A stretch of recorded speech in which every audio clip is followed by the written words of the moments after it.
and welcome to Escaping Kasterborous, the podcast where we rewatch, reminisce, and review everything Doctor Who from 2005 to present. My name is Rich, and I'm joined by someone whose introduction will have no impact this week because you all clearly know what I'm going to say. It's Amy. Do they? Come on, calculating. What? Right, we've just watched Love and Monsters, widely regarded as one of the worst episodes of Doctor Who ever, which we will combat that a bit later, I'm sure. Cough off at 255. Cough. Yeah. What out of everything that happened in this episode, how would I make it some kind of insult about you? Call me fat. I mean, Amy, that's far too easy. You would call me some sort of absorber-off monster, or you would say the woman who's stuck in concrete while I shag it. So, I don't know. I would have just said, like, and you know, my name is Rich, and I'm joined by someone who absorbs everything when she enters a room. It's Amy, or absorbs everything when the fridge is open. That's more like it. Or absorbs everything when she enters the supermarket feeling mildly peckish. Absorbs everything she sees at a buffet. I mean, I feel like I need to lay off the buffet jokes. They're getting a bit old. No.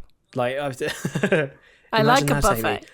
A buffet that's been sitting there for 2 days, gathering dust and going cold. That's still everything cold is room temperature. Everything hot is room temperature. There might have been bugs in the sausage rolls. Don't you shrug at me. Sausage roll. You disgusting young wench. Young? I'm older than you. She is actually. By 28 hours. Look at this. Yeah, I know. Here she is. Cradle snatching. What? But also, let's be honest, if I'm going to absorb anything, I am literally at a wedding just going to lay across the table and just roll all the way up the table. Absorb me, daddy. Oh.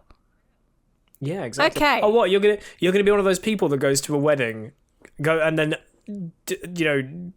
throws themselves onto the buffet table, wrecking everything and doing it for the vine. Are you that kind of person, Amy?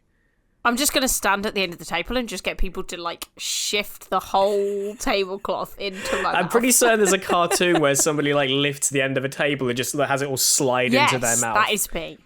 Is that like Tom and Jerry or something? Something like that. I don't know. On that note... Moral of the story, guys, don't let Amy near a buffet. She will absorb it. If she comes near your private parts, she won't. What? Ladies and gentlemen, welcome to Love and Monsters, episode number 10 of Series 2 of Doctor Who, broadcast on the 17th of June, 2006. We are kind of keeping up. Mm-hmm. Kind of keeping up with the dates. We're a little bit late, basically. That's fine. By about 15 odd years, but yeah. This is, I'm assuming that those of you listening, this is the episode that you have been waiting for since we started this podcast.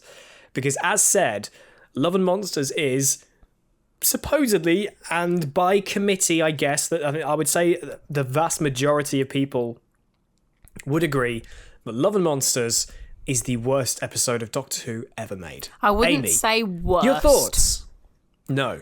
I'd say very low, but I wouldn't say worst. Up until last year, that was the low bar. Mm-hmm. That was the lowest bar in Doctor Who. However, there have been episodes that have eked their way down to being like, well, that was a load of rubbish, and then last year we got the big one. We got Orphan 55. We got Orphan 55 in Series 12, which is dive. It's abysmal. It's absolutely abysmal, and it's definitely ranked lower than Love and Monsters. I think the difference between Orphan 55 and Love and Monsters, by the way, to anybody who doesn't know what Orphan 55 is, because of the fact that we do have people listening. No, I'm not going to spoil anything. Yeah. I was just going to say, because we have people listening who haven't watched past Matt Smith, as we discovered due to the poll on Twitter. If you haven't watched Orphan 55 in Jodie's series, oh boy, you are in for a treat. Yeah. It's worse for a lot of different reasons. They're not similar episodes by any stretch. That's what I was about to say. I think the difference between Love and Monsters and Orphan 55 is that Love and Monsters purposely does not take itself seriously. Like, it was a child's competition on Blue Peter to design a monster, and they created an episode based around this monster. It was a little bit humorous, a little bit like, what's the word I'm looking for? Yeah, it was a little bit camp.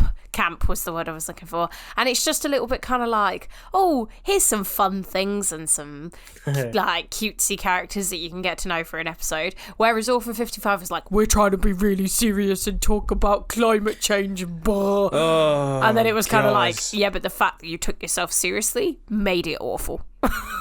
Yeah.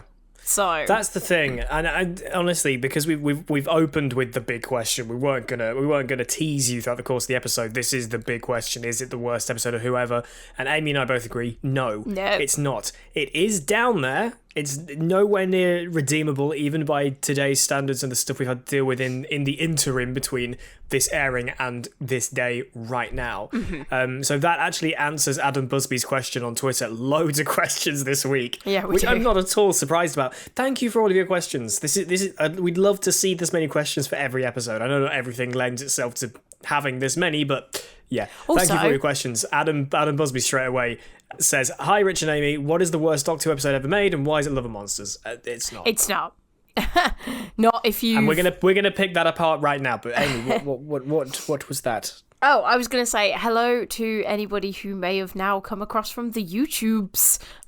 Yes. Because I went on a bit of a commenting rampage last week, and after we recorded the episode, I went on to the Gun in the Fireplace episode on YouTube, which is on Who Culture, and I basically commented and was like, so to anybody who thinks this died, it didn't. We're still here. We're still making episodes. We're back on Spotify and Apple Podcasts and wherever you get your podcasts. So, so hi if there's anybody who's come across from the YouTube side of things. If you have come across from the YouTube side of things and you've just started re-listening to us, you might be a few episodes behind this one, so you might not catch up here in a few weeks. However, if you have listened to us from then until now and you've come from YouTube, tweet us. Let us know. I would like to see how many people have come across from YouTube. I've just gone and looked on the Twitter. We've got Vicky, Gary, Nerd, and Richard all posting there saying, "Guys, the podcast is back. It's over here." So thank you for telling everyone on YouTube. If people have been going back to Who Culture and trying to work out where we've gone, where things are. Thank you for letting people know, because as said last week, I would love everyone who did watch it on YouTube to come over and find the new one, but I can't go to where they would, I guess, expect to find it and tell them where it is. You can't promote it. I can't do that. Even though I honestly think I might still have access to the channel. I mean, you probably... I've not checked, but I just might. Just post something on the community tab. Not that I will. I'm not sure they'd even notice. No, I'm not going to do that. I'm not opening that door. Oh boy. Hack it. But yeah, welcome everyone, and thank you. If you are new and you've caught up with this is our 5th episode back.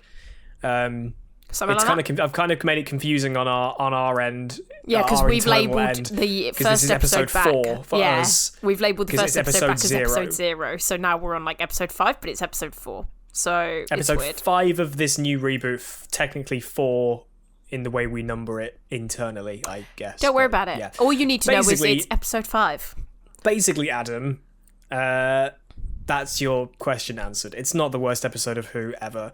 That title, that accolade, still belongs to Orphan 55. We've got a long time in the podcast until we get to that one. If anybody hasn't watched it, I highly recommend you don't watch any other of Jodie's episodes. Just go straight to Orphan 55 and see how you cope with it. I would love to hear the reaction. No, I wouldn't say that. No, because I think... No, don't do that. I disagree. Go if you've not watched Jodie at all, because you fell off it because it's a new Doctor, that happens. If you fell off it because you're like, oh my god, the Doctor shouldn't be a woman, F you, quite frankly. If you're up for a bit watch of it anyway. If you're chaotic neutral, go straight and watch there is good stuff in Jodie's series. It's not all complete piss like people say it is. It's not all completely dreadful. There are some glimmers. Some saving graces. Orphan 55 is a turd in sort of room temperature water. Yeah, it's not nice. So it still kind of turns the whole water brown. But it's still lumpy bits in it. That's a very strange... I kind of backed myself in a corner analogy-wise there. But anyway, the reason why this isn't the worst episode of Who ever is because there are redeemable features of Love and Monsters. Small, but and there are ways that you could fix it. And that does actually tie into a question that I do have from the Twitters. Which we will get to a bit later on, as we normally do. We usually just do the episode discussion and the questions at the end. But so the first thing that if you are watching this for the first time ever, as said, sort of around, apparently a quarter of people who answered that poll haven't seen Who all the way through, may not have seen it at all. I don't know.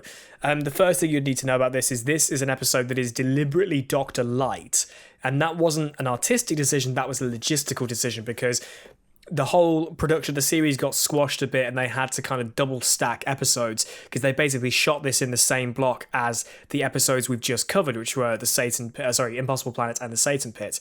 So they had to do something Doctor-lite, and Davies took that in a direction and said, hey, let's do something that explores the story of some people who aren't the Doctor and their companion. Do you know, I didn't know that.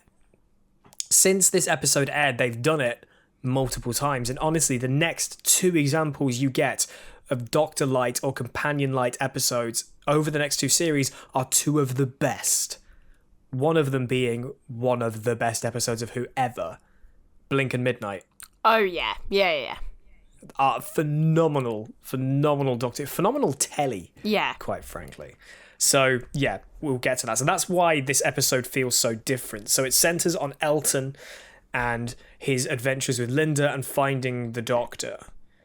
And I love that concept. That is the first redeemable feature for me. The idea that you can go and see normal life happening. We've discussed this over the course of Series 1, going back to the Powerless State and seeing what's happening with Jackie, seeing how the world has moved on around the Doctor and Rose at this point in time, and just seeing it happen, seeing life as we would know it, and how the Doctor ties in to that, not how real life ties into the Doctor's travels. Yeah. It flips it on its head. So yeah, it changes things, but explores a different thing.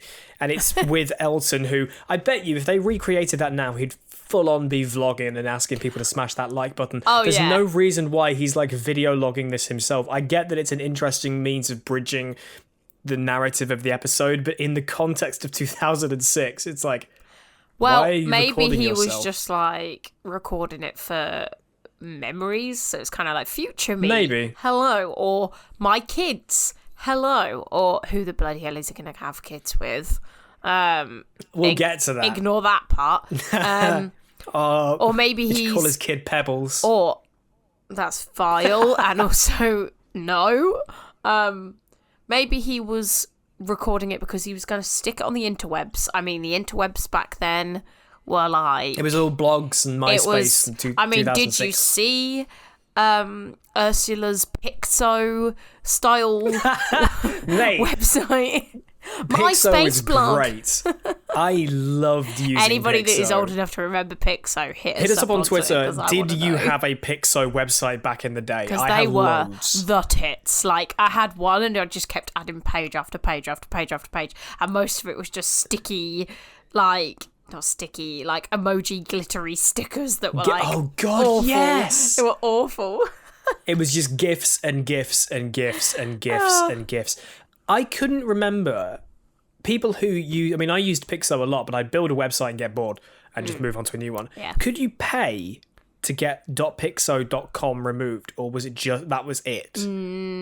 Honestly, I wouldn't know. Like, I would never... I can't remember. I would never have delved into it that like deeply, because all I literally used it for is pictures of glittery lips on a page and maybe some like music samples or something. It was probably why most of our generation ended up being such technology whizzes, because we all had Pixo.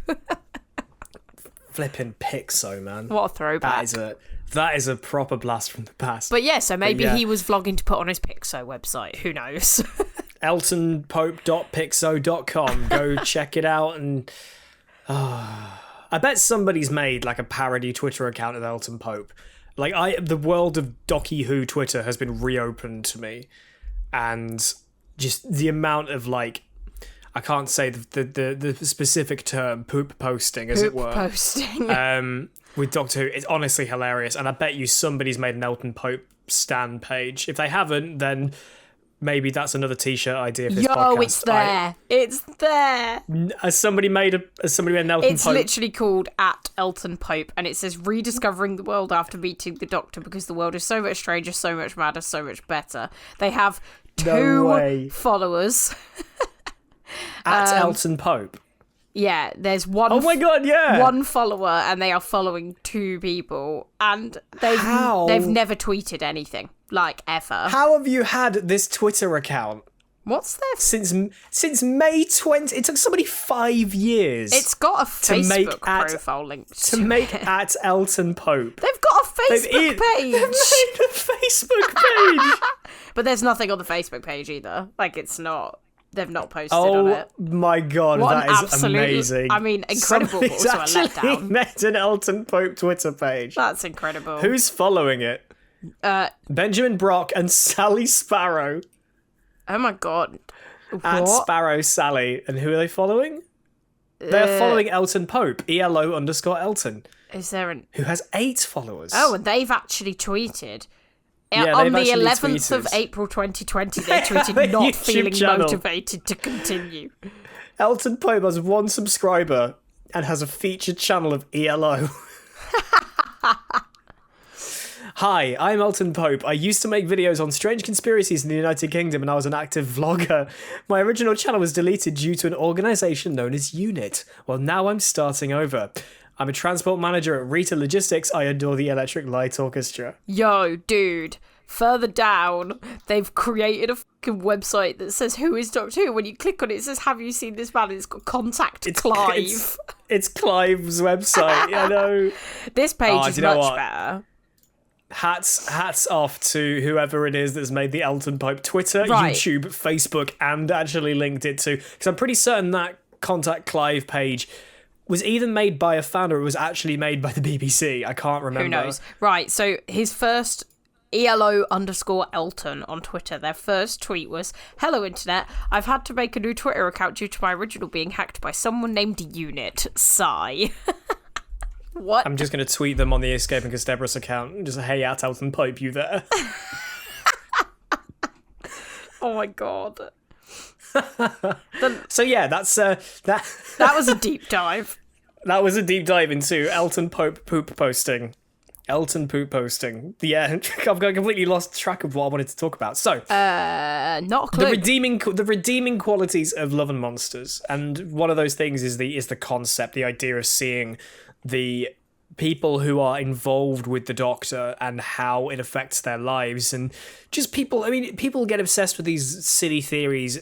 Anyway, nowadays you still have people who are convinced that vaccines cause autism and the earth is flat and you're all flipping idiots, but people like that exist, and this is Doctor Who leaning into that, whereas in 2006 it was definitely seen as more of a crackpot thing rather than a more mainstream thing like nowadays. But anyway, that's modernising this in the same way I think Elton Pope would be absolutely rolling in it if he was on TikTok. But anyway, yeah, that's true. Not that I know TikTok. I know literally nothing about TikTok, and I don't ever intend to know anything about TikTok. Ursula would be doing clips like how I style my glasses and this is my boyfriend doing my makeup for me. Yay!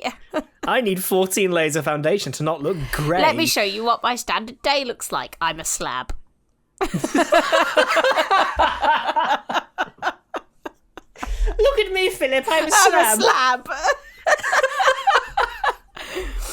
If anybody is a Russell Howard fan. Anyway. Look at me, Elton. I'm a slab. Welcome back to the Escaping Kasterborous Slabcast. But yeah, so, redeeming qualities.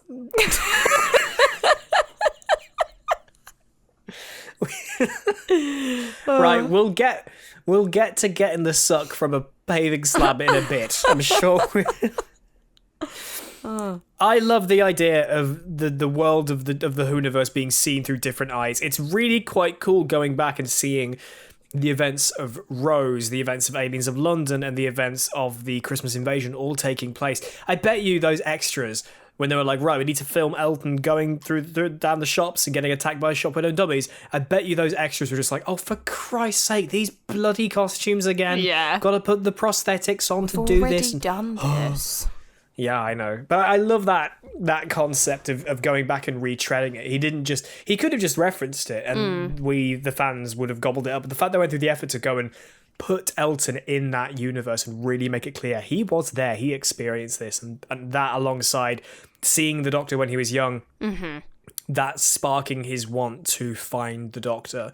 And in typical 2006 fashion, they find blogs and email each other to eventually meet up. Like, in 2006, the internet was a much more trusting time.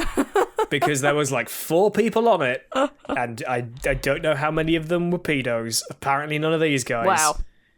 Mr. Skinner. Although, how old is Rose now? Like 20 in the show? Yes. So that means that 20. That Elton having a picture of Rose in his pocket technically can't be a pedo. So we're all good.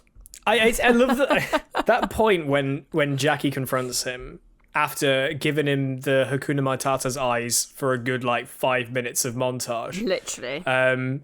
It's literally like, I know you're after the Doctor, not immediately just like pedo and just gives him, bashes the pizza out his hands. But also, can we just talk about the fact that they used that same picture of Rose that is not a picture, it's a screenshot from one of the first episodes?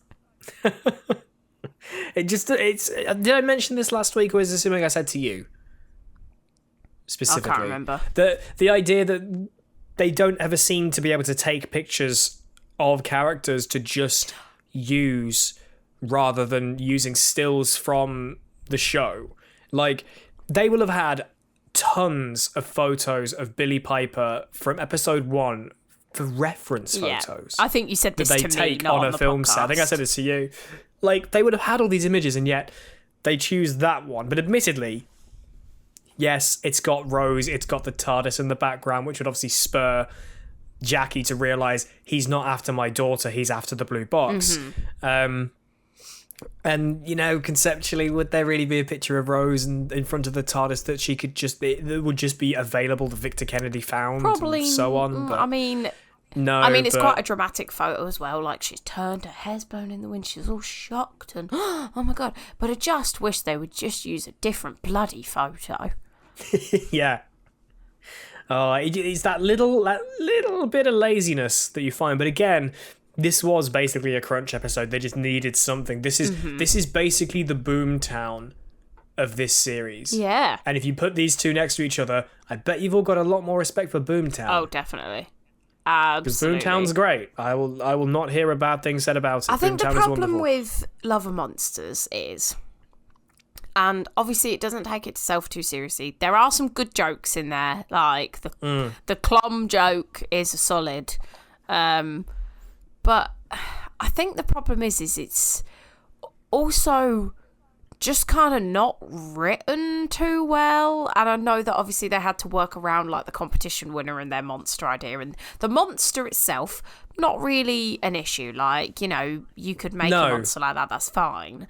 But it's the whole kind of, it seems as if they gave the kid the basic script and were kind of oh, here's the basic plot idea. Kids, write a script. And the kid's gone, we must mention eczema. We must mention eczema. We must mention... Obviously, I'm joking. Because I'm being... I was going to say, the kid didn't get a script. No, I'm being sarcastic. What I'm saying is that it seems like the child also wrote the script because of the fact that they're constantly no, you mustn't touch me, the eczema. And they mention it about 50 times. And I get it. It's supposed to hit home that he's an alien, whatever. It's obvious that... But, it could have been a good episode had they just changed some kind of nuancy style things about it. So, he didn't constantly mention the skin condition. Once you've said it once, we get it. You can't be touched. Fantastic. And, Elton's little nuances, he's a really, I get that he's supposed to be an awkward character and all that kind of stuff, but some of his lines were just... like cringe. Like I was literally cringing while watching him say some of these lines, and I was like, I don't know if that's your fault or if that's the character or if that's just bad script writing. But like it could have been a little bit better, and I get it if they were doing it in crunch time and they were just writing out what kind of was quickly coming to mind or whatever have you. But I think if you changed a few tiny little bits, then it probably could have been better. And I just have little gripes where I sort of sit there and I'm like, Maybe it's one of those things where they deliberately, and obviously the tongue-in-cheek, the cringiness, the dialogue, the music, like all of it, the characterization, it's all a little bit more inflated. It is a bit more camp, it's a bit more stupid. And I think that is very clearly to differentiate it, to not make it feel like you've tuned into an episode that is... It's shot with that same kind of it's produced, I should say, with the same kind of maturity that Doctor Who is. Yeah. But if, for example, someone might have watched that who, if if you came to 2005 Who a bit for the first time like we did, and you got towards the end of the second series and you think, wait, this is completely different. What's going on here? Like I think they deliberately made it different to say this isn't normal, that you don't get used to this. Approach, even though technically the whole, like I said, Doctor-lite, Companion-lite does become a thing, and it has been very successful. They deliberately change it, but you are right. I think the thing that people forget about Love and Monsters is it's the concept, the idea, even down to the Absorbaloff and Victor Kennedy and losing Ursula, up to the end with Ursula. All of that, it wouldn't have been spectacular, but it would have been better. Yeah. Would have been so much better, as Elton would say, or whatever. Like, there are redeemable features. Orphan 55 in comparison, bin it. Bin it. Okay, just so get rid of it. What would you say were its redeemable features of Love and Monsters then? Because you keep mentioning redeemable features, but you've not actually said what they are. So, yeah, the overall concept is great. The idea of seeing the Whoniverse from a different perspective, an entirely different perspective that we had not seen before. Yeah. That is great. The characters.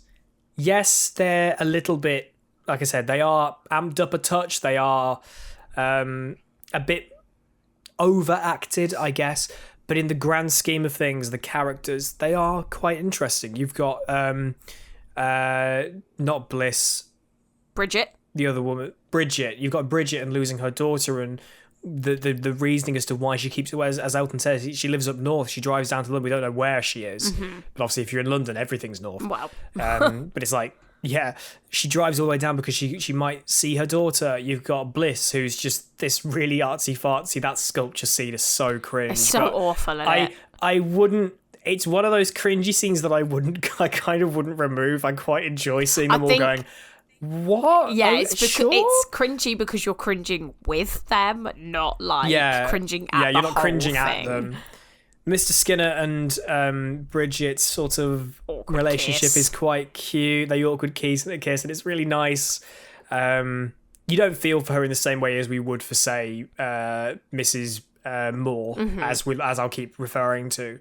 But you see that between them, and it's nice. You've got Elton and you've got Ursula. And then you've got the stuff with Jackie. We get to see more of Jackie. Yeah. We get to see her try it on with yet another guy. I feel like if Russell got his way, but if Russell had to put more Jackie in, it would just be Jackie trying to shag everything that moved.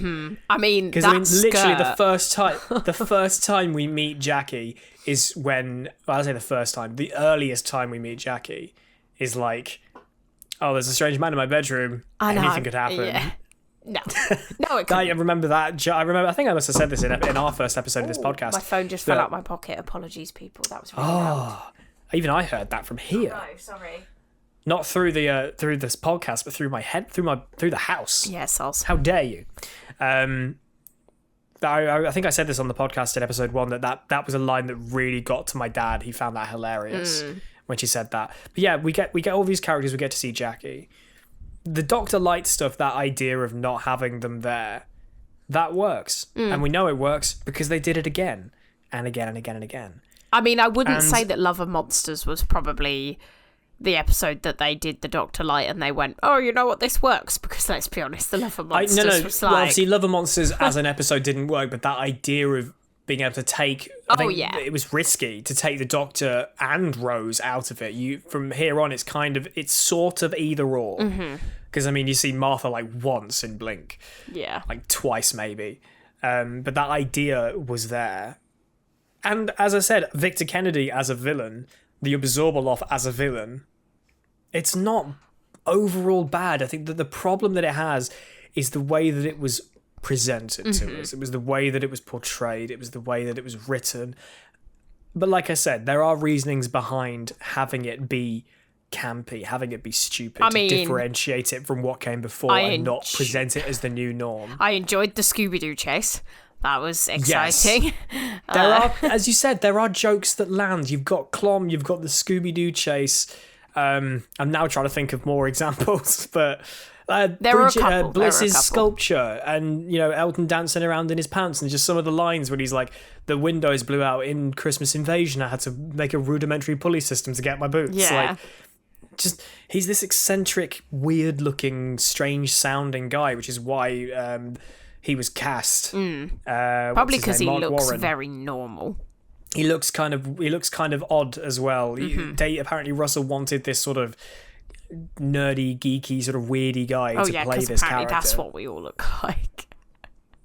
Apparently, we do. Yeah. But those, I'd say, are the redeemable features, and I think people have said on Twitter, and as I said, we'll get through these questions shortly. But people don't like I said, the overall thing is this is the worst episode ever. But a lot of people, apart from our friend Adam at the beginning of the podcast, don't all say that this is complete trash. No. There are redeemable features. It could be better, but it could also be much worse. It could be better, but it's not, like I said, it's not like Orphan 55 that needs to be bulldozed and forgotten about. Literally, just erase it from history. You could take ideas from that, or just remake the episode in some other way. Honestly, as Victor Kennedy, I don't hate Peter Kay. No, as the Absorbaloff, I'm not sure. He was surprisingly better than I remember. I think as Victor Kennedy. I think the problem with him, like his transformation into the Absorbaloff was, well, I say transformation, like from the change between Victor Kennedy and the Absorbaloff was the accent. And I don't know why. Yeah. I don't know why this like just sort of jarred me so much, but because that's just kind of how Peter Kay sounds. He's North, like, he's pretty northern. We all know that. And I get the whole lots of planets have a North thing, so you shouldn't question aliens with northern accents. However, that accent is very, very strong, and because I know what Peter Kay sounds like, I feel like maybe they should have kept his Victor Kennedy style accent, not as posh, but just not as northern, because that... He still leans into the sort of anger, the sort of grotesqueness of it, but he doesn't... What happened was, he becomes the Absorbaloff, and then all of a sudden, he just kind of becomes a bit of a comedy character. And it's like, I get that maybe that's what they were going for, like, with the humour of, like, Bliss being trapped under his arse and all that kind of, like, whatever. But you see, that's another joke I'd leave in, because that's a Russell joke. Yeah. That is a joke that works. But it's like, once that accent broke out, it was like, oh, I kind of can't take this seriously now, because now I'm just seeing Peter Kay in a weird costume. Yeah, you do realise it's Peter Kay more and more, don't you? Yeah, and I think that was maybe part of what they would change. Like, if I changed it, I would just make sure he didn't speak with his normal accent, because it didn't work, in my opinion. That's something that, rewatching this today, made me think. And this is a question for all of you on Twitter, at Kasterpod. When you think of Love and Monsters, when you think of those really, really bad things, do you think about the build-up? Or do you only think about the Absorbaloff's reveal and Ursula, the paving slab at the end? Yeah. Because when you think of the bad of this episode, that's what you think of. You think of those really weird scenes of Peter Kay, head to toe in prosthetics, sprinting through Cardiff. In pants.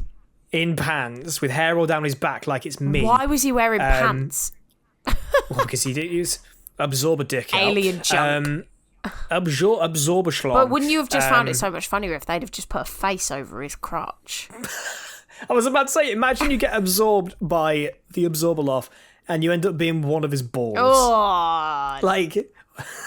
Oh, no. Or even better, you end up, like, directly on that area and you end up having a chin like Peter Griffin. Or... Get it? Yeah. Because balls. Or you end up on the PP nose. You end up on the inside of his leg. And then, like... Or the schlong is constantly hanging in your mouth. you're the gooch. You're the smelliest bit.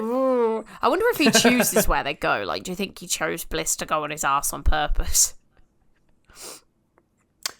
That's a very good question. I think I'm going to get hold of Russell and be like, yo Russell. Do you think... Yo, Russell. Yo, Big Russ. Get him on the phone. T-Dog. I wish I could. T-Dog. T-Dog. Russell T-Dog. Russ T. Anyway. But yeah, that is the thing. When you think of the bad of this episode, do you think of everything up to this point? Again, there are moments, but you normally just think of the end. No, I think I literally the chase think scene, of the concrete slab. Which we're gonna have to get to it. He shags a concrete slab. They make a joke about Elton face effing a concrete slab. I mean, he literally, like, it would have been with Moaning Myrtle's face on it. Absolutely fine if he didn't say, we have some sort of a love life. Like, no. There are kids watching this. Nobody needs to know that. That would have been almost sweet to say that they're still together and they can still talk. We have a relationship of sorts. That's fine. You don't need to tell us you stick your penis in her mouth. You don't have to imply that you've literally put your penis in concrete. Why? Like, why was that? I mean, I get it. I get that there are raunchy jokes in Doctor Who of this era because it's Russell being Russell. We have been over this a million times. But T-Dog, you took it too far. T-Dog, don't do that. T-Dog, we'll have to just refer to him as T-Dog from now on, aren't we? T-Dog. Please don't ever claim that you can stick your penis in a concrete slab. And don't try that at home, kids. That's not a safe thing to do. Yeah. As attractive as a concrete slab might be, don't stick your penis in it. Sometimes just walking down the pavement and just think, yeah, I'd hit that. No. Yeah, I'd hit that. Yeah. Do you not? If you could see the look I'm giving him right now, it's of disgust. You can probably guess the look that she's giving me. I wish you could hear it.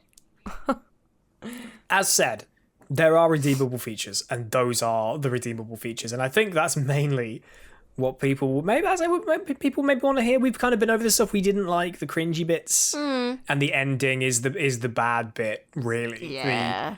The Absorbaloff, that chase sequence. The other thing that got me was the whole, like, lead up to when he was like, oh, the Doctor did manage to do one last thing for me. And then it's literally a clip of the Doctor with his screwdriver being all, if I can channel into the Absorbatron matrix or whatever it is, the bloody hell he says. And I'm literally like, are you for real right now? Yes. I can pull the last victim. It might not be... Shut up. Like, what the bloody hell is the Absorbaloff matrix or some whatever it was? The absorption matrix. Yeah, I can separate the last victim, not a full reconstruction. No. But Elton, fetch a spade. Elton fetch a spade is a great as he says line. Spade. But also, come on, really, the absorption matrix? I mean, that's almost as bad as reverse the polarity. Doctor Who's staple. Brilliant stuff. So yeah, they're the things that we didn't like about it and the things that we would fix. And that's actually a question that we do have from, let me find it. Misha Pia asked about what things that we legitimately like and enjoy about the episode, which I would say we've been over. Have I said anything? Would you say? What things? I mean, I've been over the stuff that I think are redeemable and the things that I do like. What parts of it do you like, Amy? Bear with me while I we'll think. Be here a while. While I form my thoughts. Well, while you're thinking, Misha said that they actually quite like Love and Monsters. It's a nice break from the intense two-parter we've just had and the more serious plot still to come. And that's true. I think that's true. I think my favourite part of this episode is, honestly, his interaction with Jackie. Not from... Well, I was going to say not from the beginning, but actually the scene in the laundromat.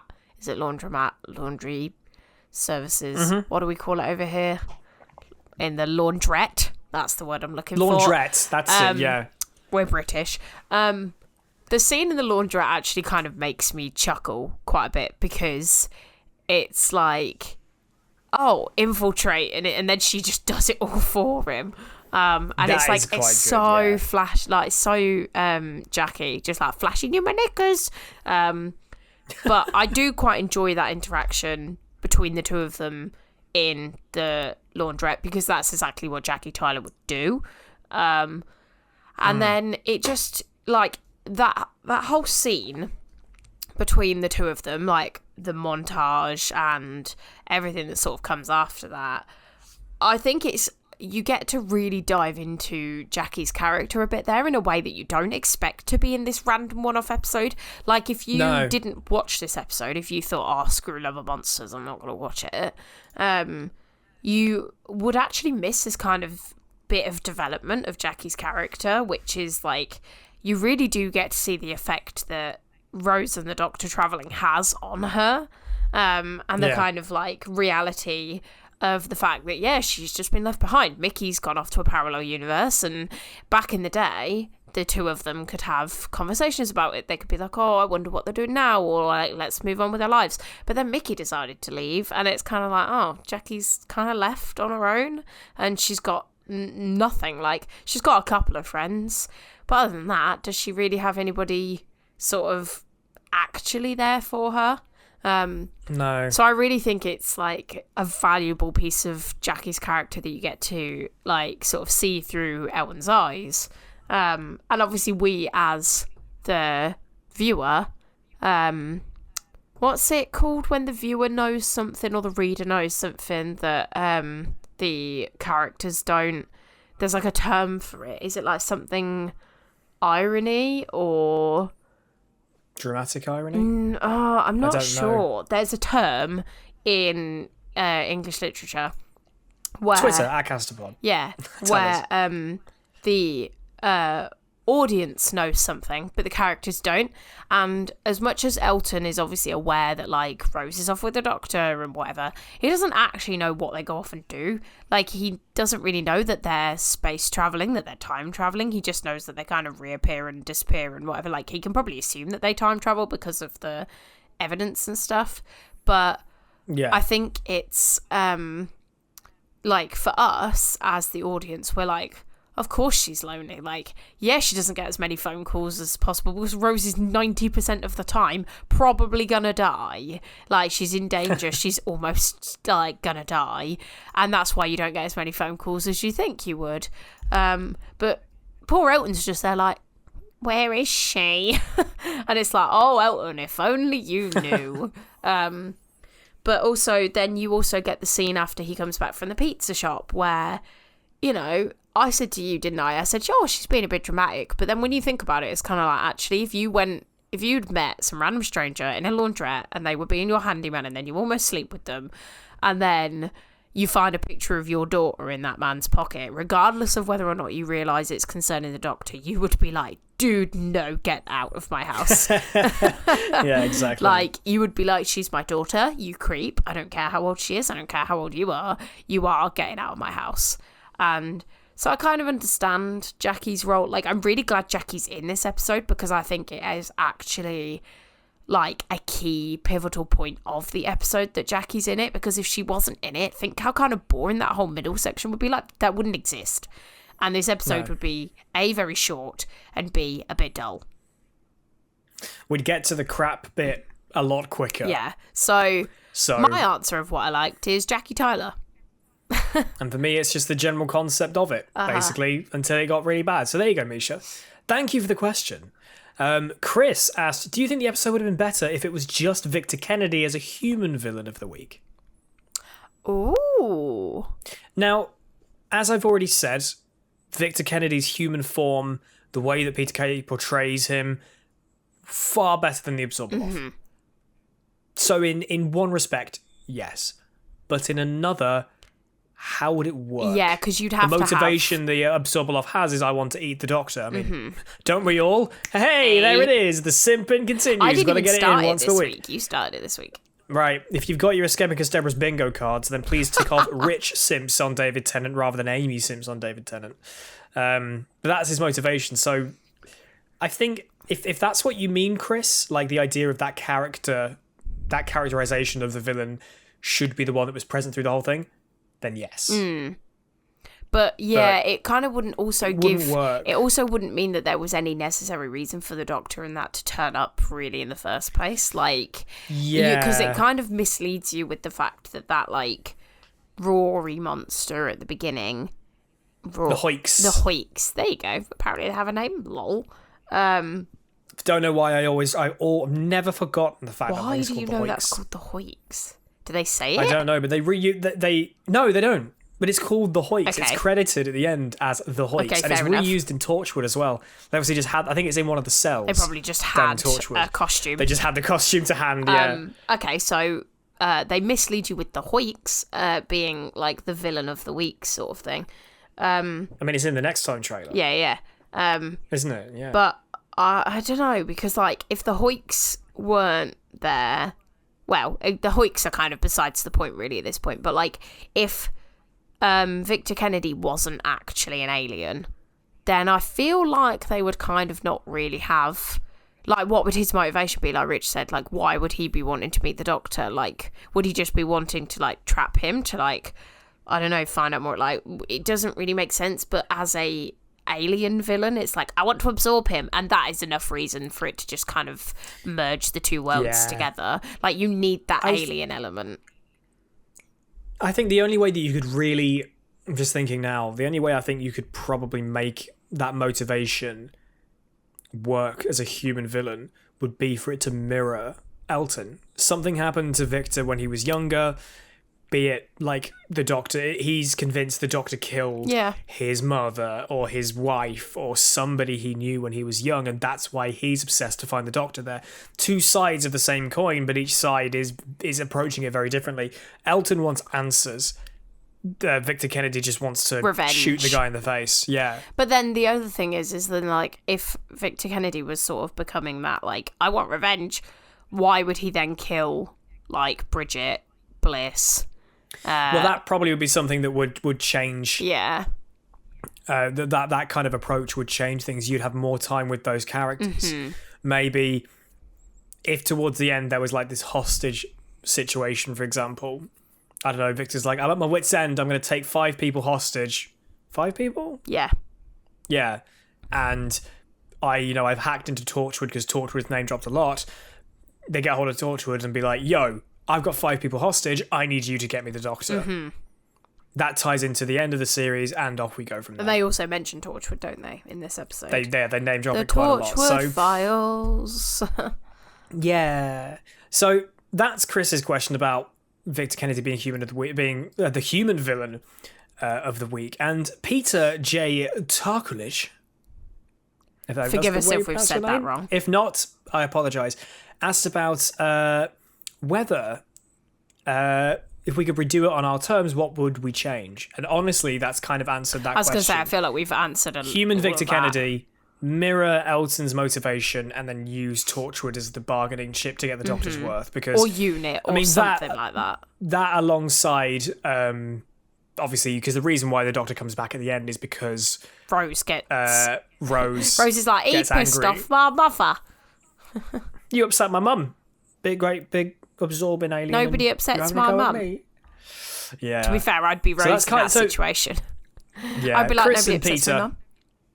there are your questions. Done and dusted. Thank you for those. Adam Burke asked whether Mark Warren, so Elton, should have joined Torchwood after this. Being somebody who's witnessed aliens and wanted to keep on that whole detective-y stuff, he said that he's known the name Linda for a long time because he's always wanted to do that. He's seen some alien stuff. He might really enjoy it. Should he have joined Torchwood after this? Or should Bern Gorman have played Owen in this episode instead? So take that concept of these events leading somebody to join Torchwood, kind of how episode 1 of Torchwood, everything changes with Gwen. Is the police Bern officer Gorman the guy who plays Owen? Owen. Right, okay. Yeah, Bern Gorman plays Owen. I'm with you. Yet another slightly weird-looking guy. But should Bern Gorman have played Owen? Like, I've never thought of that kind of I can see it. Parallel, inverted commas, I guess. However, I think the whole monologue thing from Elton at the end, where he's talking about, like, all it takes is one tiny little, like, touch of the Doctor. And it's kind of like, maybe he could have joined Torchwood, but also I feel like after this whole experience, it kind of led him to realise that actually this life I ain't about that life. Yeah, like, I think he's like, I've managed to get... peacefully shag my slab and just chill, have a normal life, as normal as it can be, and maybe not ever go meet the Doctor again, because that was not fun. But the idea of Bern Gorman's Owen, because I love Owen in Torchwood. I mean, I love Torchwood. Torchwood's fantastic. Again, I know we're not covering it on Escaping Kasterborous, but watch Torchwood. It's fantastic. That's an interesting idea. And obviously there are ties to Torchwood, the actual series. What we'll see later this series. I mean, obviously something's happening with Torchwood because Torchwood's been name dropped like nobody's business.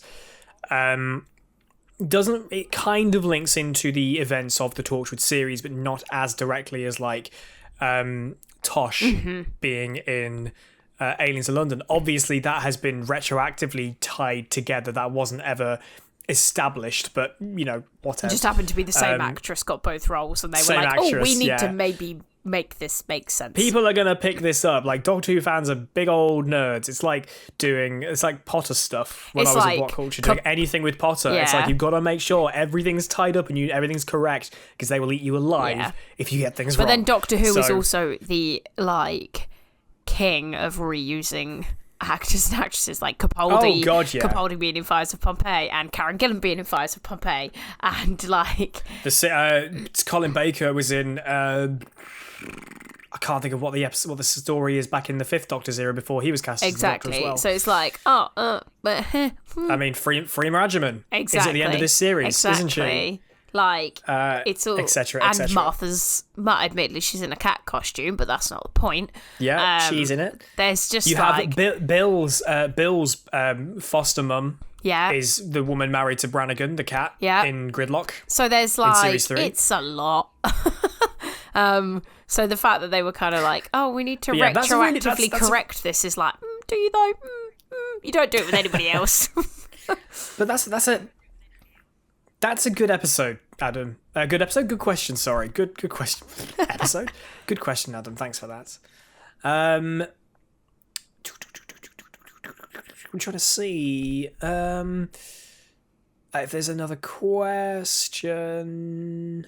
Cameron asked whether what the F happened to Elton after this episode. Is he still doing it with paving slabs?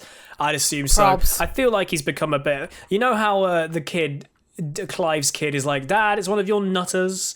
Like the idea that they see their dad in a different light. Yeah. Like I think he's got a bit crazy. I feel like Elton has probably lost the plot after losing so many people and literally making love to concrete. But also, more to the point, how do you break up with a concrete slab? Like, you literally break it. You drop her out of a window. But like, say you were a bit bored. And you were like, do you know what? This relationship ain't really going anywhere. I'm sick of blowjobs. I want the real thing. And then this no one ever. Episode has gone downhill fast. I apologise. But it's the Love and Monsters episode. It's bound to go downhill. Like, I'm just a bit sick of you. You cannot break up with a woman who's absorbed in a paving slab because she's never going to find another relationship. Peter Gabriel said it best. Sledgehammer. Just... Terrible. Here's a question for you, Twitter. Does Ursula Concrete Slab Blake bleed? And does the back of her mouth just end? Let's hope he ain't got a big dick. That's all I'm saying. I'm assuming if he's managing to shag a concrete slab pretty comfortably, I'm assuming he's got a micro cock. This is gone there off there the you go, rails. folks. Mark Warren, if you're listening, apologies. We've established you got small pee-pee. No, lol. not Mark Warren. Just Elton, the character. Just Elton. Like, he's gotten into character by, shrinking his pee-pee. What? We'll stop talking now. No Apologies, Finally, everybody. D. Harv asks whether if we were living in the Hooniverse, would half a dozen alien incursions change your perspective on life? Right, I mean, so this is what I literally said to you when we were downstairs. I said, you would think that Elton would not be the only person in the Doctor Who universe to remember these alien incursions. Well, he's not implied to be the only person, No. but he's the one acting upon them. But do you see anybody else in the universe being like, do you remember when this happened? Do you remember when this happened? There's a few, but not many. Yes, I would say that I think maybe people in the Hooniverse take the approach that I think we have right now in the current state of things as we sit in this extra 4 weeks before, I hate to say this, Freedom Day. Let's not. Once we get past the whole debacle, be it because coronavirus is still doing the thing or because aliens landed in Big Ben and crashed all that and stuff, the day that it ends, we just never talk about it again. We just forget it happens. That's not going to happen. We just move that's not going to happen. the hell on. Because maybe that's what it is. How long that people are going to talk about COVID. Do you know what? I am dreading all the bloody TV dramas and the they've already movies, started. and it's like They've already started. I've already seen adverts for could Boris Johnson have done more at the start of the pandemic?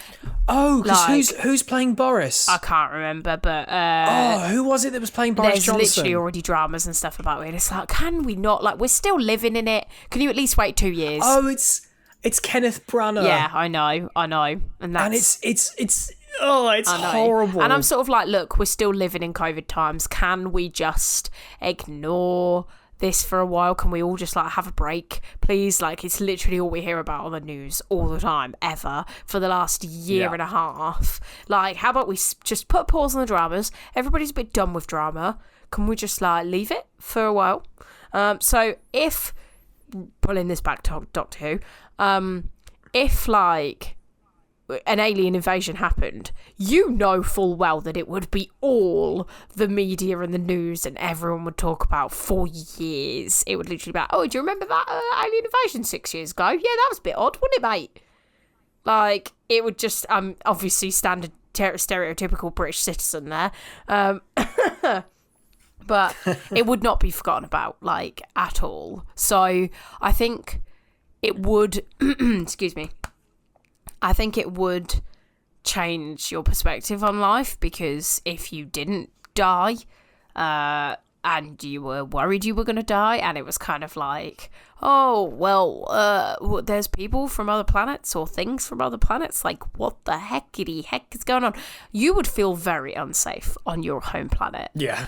We feel safe-ish here, that we've not going to be, I don't know about you, but I personally don't think we're going to be invaded by aliens tomorrow. I can't guarantee it. I mean, I hope not. But in my opinion, you will have to eat your words. I will if we get invaded by aliens on the 24th of June 2021.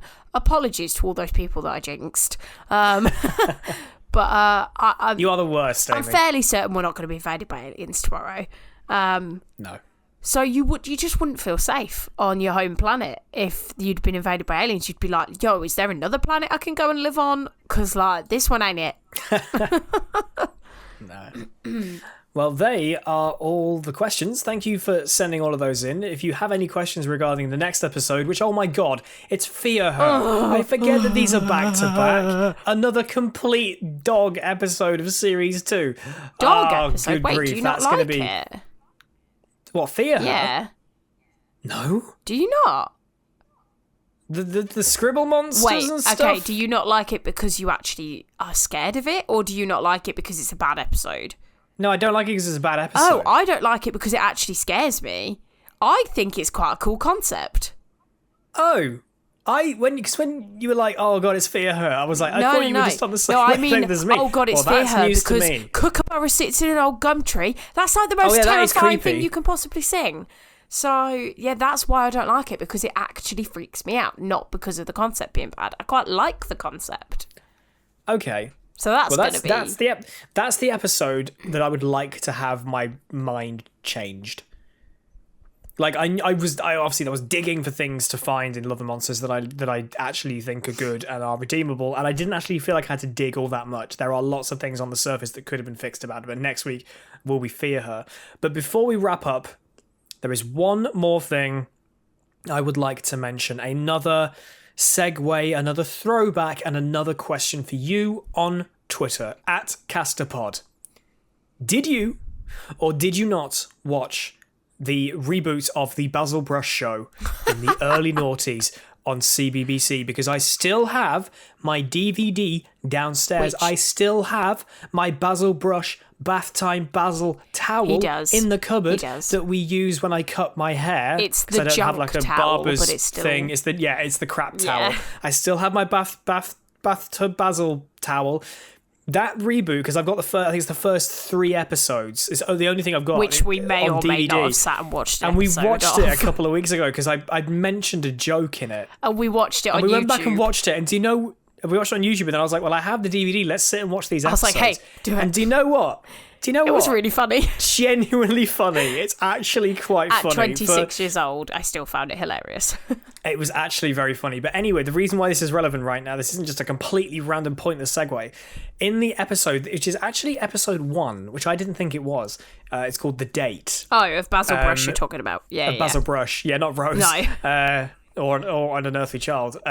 There is a character, a very hot character, because the main sort of guardian of the 2 kids and Basil, he falls for every woman he sees, and this woman is very attractive, and she has her...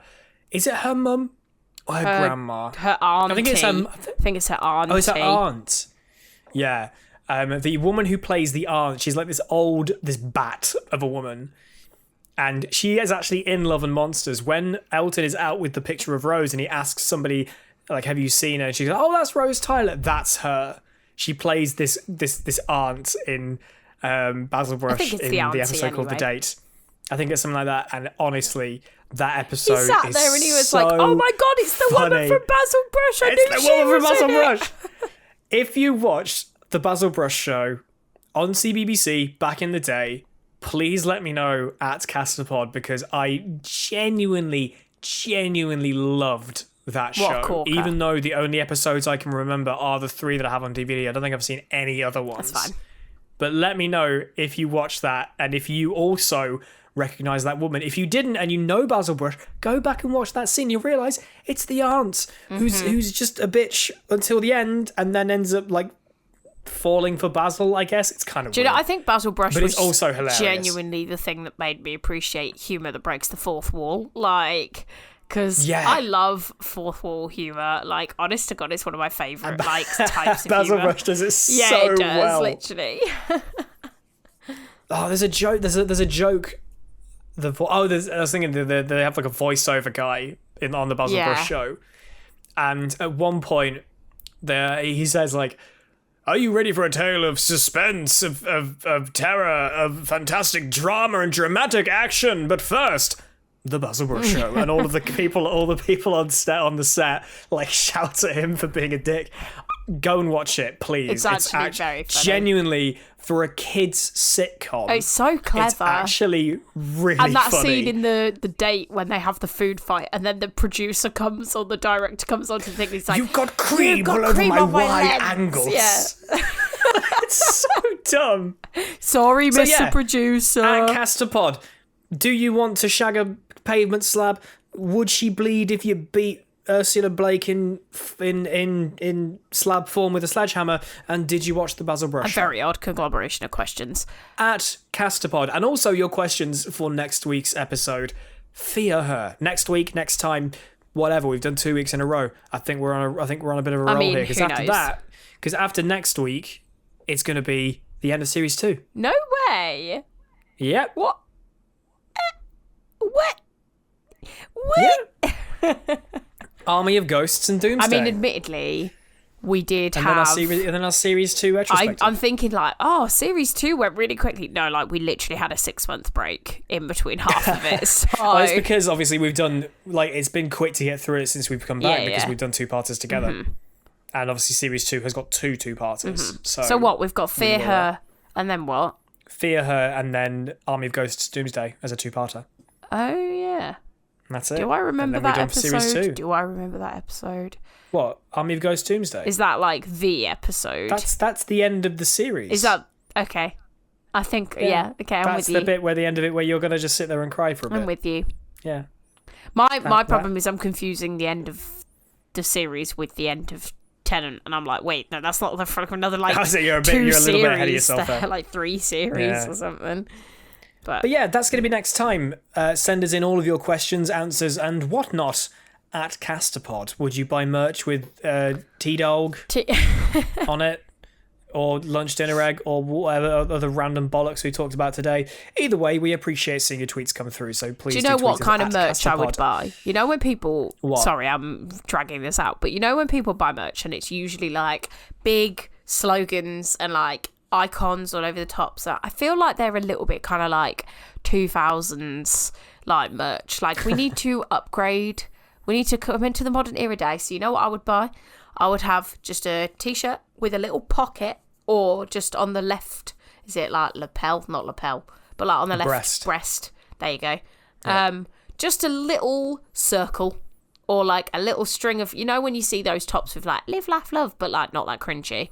I would literally, just have in small writing on the left breast, lunch, dinner, egg, and just have it literally, that'd be it. And then like maybe a little thing on the back that said like hashtag Escaping Kasterborous or something like Kasterpod, and that would be the merch that I would design. So that's the other question at Kasterpod on Twitter, because I have done a lot of merch design in the past.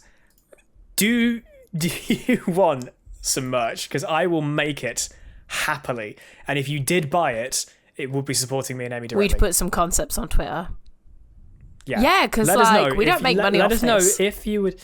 Yeah, we don't make money off this. We do this out of the good of our hearts, and also because we enjoyed it and wanted to do this podcast for a long time, as we said. But if you genuinely would buy merchandise, what would you want, and would you buy it? Yes or no? And what would you like? to see? Like hit us up with some design ideas. Have any quotes that we have said, or any concepts, or any dumb stuff that's just stuck with you that you'd want to see immortalized on a mug or a T-shirt? Let us know. Or a sticker. At Kasterpod on Twitter. Amy Pass. Yes. Where can people find you and all the stuff you do? You can find me on Instagram or Twitter, but I don't really tweet on Twitter. Instagram mainly at Ames_Elizabeth, and also at Amy Cakes Baking. As for me, you can find me on Twitter at PickupChangeToe, but mainly just tweet at Kasterpod. It's much easier to remember. Yes. Kasterpod. Kasterpod. Kasterpod. Kasterpod. Until we see you again, which will be for Fear Her, either next week or the week after. Like we said, we're sticking to at least maximum of 2 weeks between episodes, unless something really bad happens, in which case we'll let you know on Twitter at Kasterpod. Have a wonderful rest of your week. Have a good weekend. Yes. It's Friday night if you're listening to this on launch. I was going to say, it's not. It's weekend. Wednesday. But that's when we record. Hello, future people on a Friday. It's Wednesday. Have a wonderful, wonderful weekend. We will see you very soon. Take care. And we'll see you then. Bye. Bye-bye. I waved. You're waving at me. Hello.